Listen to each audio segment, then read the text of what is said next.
ฟังเสียงสายลมต้องจังริมคลอง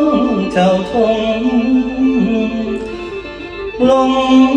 นักกาไว้แล้วเที่ยงหน้าน้อยควายผักเศร้า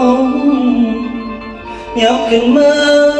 กินข้าวเศร้ามีแห้งเมืองจากหน่อยนั่งคิดไปลอยถึงอดีตผู้ข้ามสิเป็นบ้าย้อนมาคูเขาคือควายบักตู้หน้าตำนอดทั้งดำงานประจำคือไทยนา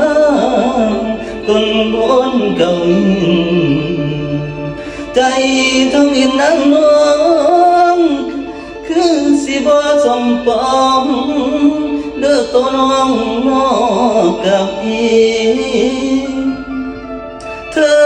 แม่พิมพ์คนดีพี่เท้าหน้าตำต้อยบ่ค่อยได้แม่นห่วงเฮียนโอ้โอ้โอ้โอ้ย